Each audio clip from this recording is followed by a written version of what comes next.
Jayakrishna cinema ఇంకో 4 రోజుల్లో రాబోతుంది. నంద్యాల, తిరుపతి ప్రతి చోట్ల భారీ కటౌట్తో. నాకైతే ఒకప్పుడు కృష్ణ గారి సినిమాలకి జరిగిన హంగామా గుర్తొస్తుంది. ఈ మధ్యకాలంలో మహేష్ బాబు సినిమాలకి జరిగినాయి కానీ ఆయన చాలా గ్యాప్ ఇస్తున్నాడు కదా. గుంటూరు కారం తర్వాత లేనే లేదు కదా సినిమా. అరే అసలు ఆ కటౌట్ చూడగానే నాకు సమాజానికి సవాళ్ళు పల్నాడు సినిమా గుర్తొచ్చాయి. పల్నాడు సినిమాతో పోల్చకండి అంటే నేను కటౌట్ని వరకే పోల్చాను. అర్థమైందా? ఆ కత్తి అందులో మనకి బ్లాక్ డ్రెస్తో కృష్ణ గారు ఉంటారు, గడ్డం పెంచేసి బాగా కత్తి పట్టుకుని. మీకు గుర్తొచ్చిందో లేదు, నేను వీలైతే ఇక్కడ వీడియోలో పెడతా ఆ 2 క్లిప్స్. ఇతను కత్తి కింద పెట్టి ఉంచాడు కదా. సమాజానికి సవాలేమో సర్దార్ విజయ్ కింద తుపాకీ పట్టుకొని ఆ బ్లాక్ యూనిఫాము కొద్దిగా ఫిల్టర్లు పైకి ఉండి వీటిని ఫిల్టర్లే కదా అనేది ఇక్కడ అలా ఉంటుంది. ఇక మన ఫ్యాన్స్లో కొంతమంది మహేష్ బాబు రాకపోతే చాలామంది ఫీల్ అవుతారు. అదేంటి తన కొడుక్కి అయితే ఇలా చేస్తాడా? అరే బాబు అవన్నీ మానేసేయండి. వాళ్ళు కలిసే ఉన్నారు, ఆయన విడిగా లేడు, సపోర్ట్గానే ఉన్నాడు. అనవసరంగా మీరెందుకు దవడబగలు కొట్టించుకుంటారు మాటల రూపంలో? వాళ్ళంతా ఒకటే, వారి మద్దతు లేకుండా ఏది జరగదు. మహేష్ బాబు గారి పర్మిషను, సమ్మతి, ప్రమోషను, సపోర్టు అన్నీ ఉన్నాయి సినిమాకి. ఒక వ్యక్తి ఆయన ప్రత్యక్షంగా మీకు కనపడనంత మాత్రాన ఏదో జస్ట్ లైక్ దట్ వీడియో పెట్టాడు అనే కామెంట్ను పట్టించుకోకండి అనవసరంగా ఫ్యాన్స్. ఎందుకంటే నేను ఇప్పుడు సడన్గా నాకు ఇప్పుడు గుర్తొచ్చింది, రమేష్ గారి వైఫ్ మృదుల గారిది సత్తెనపల్లి దగ్గర, వారి ఇంటి పేరు కూడా గాలి ఏదో, మా ప్రిన్సిపాల్ గాలి సుబ్బారావు అని ఉండేవాడు నర్సరావుపేటలో.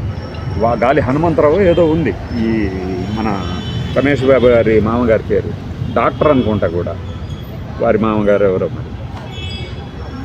ఆ టైంలో కూడా ఇక్కడ రమేష్ బాబు గారు మృదుల గారు ఉన్నప్పుడు, వాళ్ళ పిల్లవాడు కూడా ఉన్నప్పుడు, జయకృష్ణ అప్పటికి ఇంకా వాళ్ళకి పాప ఉన్నట్లేదు, ఒకడు ఒక కామెంట్ చేశాడు, రమేష్ బాబు విడాకులు ఇచ్చేసాడట కదా, విడిగా ఉన్నారట కదా. నాకు మామూలు గోళ్ళు మండుకొచ్చింది.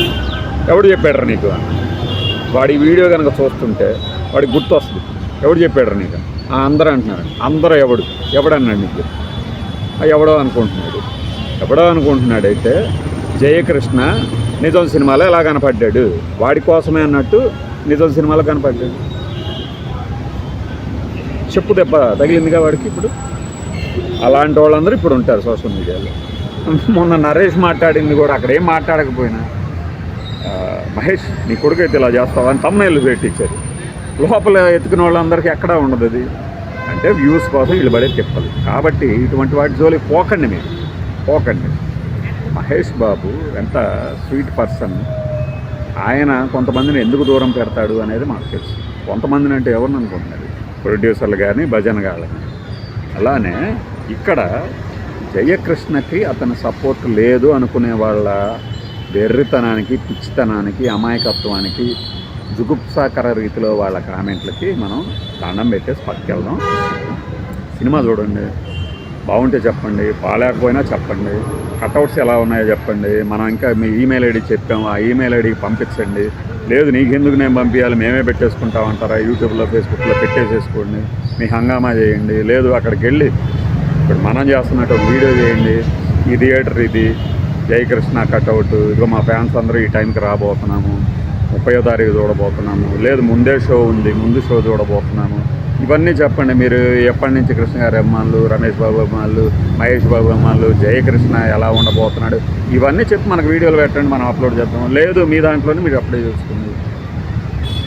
అది వదిలేసేసి అంటే నేను ఇలానే చేయమని చెప్పట్లే. ఫ్యాను ఉత్సాహం ఉందా చేయండి, లేదు జస్ట్ వీక్షకులుగా చూస్తూ ఉండండి. అంతేగాని మన దాంట్లో ఫస్ట్లో don't spread hatred, spread love అని పెట్టినట్టు. ఈ మధ్య ట్యాగ్లైన్ తీసేసాను, గుర్తులేదు. కానీ అది చెత్తని సేకరించి మరీ నెత్తి మీద పోసుకోకండి. ఇంట్లో మీ దగ్గర ఉన్న చెత్త వీలైతే బయటపడేయండి, డస్ట్బిన్లో బయటపడేసేయండి, సోషల్ మీడియా ప్లాట్ఫామ్స్లో. ఇది కృష్ణ గారి అభిమానులుగా మనకున్న స్టేటస్ ఏంటి, మన స్టేచర్ ఏంటి, దానికి తగ్గట్టు ఉండండి. చెత్త వెధవలతో చేరి చెత్త పోగేసుకోకండి. మీరు ఇంతే అంటారులేండి అనుకుంటూ ఫ్యాన్ ముసుగులో ఎవడన్నా పిచ్చి పిచ్చి కామెంట్లు పెట్టారనుకోండి, ఏమవుతుంది? డస్ట్బిన్లోకి వెళ్ళిపోతుంది. తర్వాత బ్లాక్ చేస్తాం. నువ్వు బ్లాక్ చేసినంత మాత్రం నాకేమీ అవ్వదు అనుకుంటారా? మీ టైం అంతా వేస్ట్ కదరా స్వామి. నాకు కామెంట్ పెట్టడం ఎందుకు, మీరు బ్లాకే చేశారా లేదా అని చూడటం ఎందుకు ఇదంతా టైం వేస్ట్ కదా. అది మీకు పనికొచ్చే పనులు ఏమన్నా చేసుకోండి.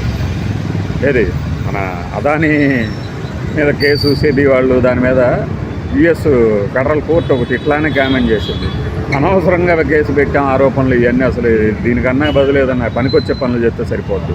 అట్లానే Jayakrishna is going to hit the silver screen on July 30th. So be ready to watch, get ready for the rush, రఫ్తార్ కే లియే తయార్ రహియే అని స్పీడ్ సినిమాకి అప్పట్లో మంచి క్యాప్షన్లు వచ్చేది. అదే స్పీడ్ సినిమాలో కొన్ని సీన్లు తీసి మన తెలుగు వీరలు ఎవరాలో చివరిలో పెట్టేసరికి మాకు మైండ్ బ్లాక్ అయిపోయింది. ఈవీవి అంత పని చేసావయ్యా అని. అదే కేఎస్ఆర్ దాస్ అయితే ఆయన అట్ట పెట్టేవాడు కాదే, కాకూడదే అనుకున్నాను. అది మాకు ఇంకా కృష్ణ గారి హీరోలు ఆ సినిమాల గురించి మాట్లాడుకుంటే మళ్ళీ మనవాడు వచ్చాడంటే డైజెస్ట్ చేసుకోలేకపోతున్నాం, ఏం చేస్తాం. కానీ మన వాళ్ళు ఎవరు, మీరు ఏ కాలానికి చెందినవారండి? మనం సర్వకాలాలకి చెందినవారు. లాయర్ విశ్వనాథ్ గారి గురించి కూడా చెప్పబోతున్నాం. July 25న రిలీజ్ అయిందట ఎన్టీఆర్ గారికి. అది ఇప్పుడు కృష్ణ గారి లేవా, ఉన్నాయి, అవన్నీ అయిపోయినాయి, 3 రౌండ్లు అయిపోయినాయి. అది ఇప్పుడు జయకృష్ణ సినిమా ఓపెనింగ్ డే ఎంత కలెక్ట్ చేయబోతుంది సినిమా ప్రీ బుకింగ్స్తో, దీని మీద నెక్స్ట్ వీడియోలో చూద్దాం.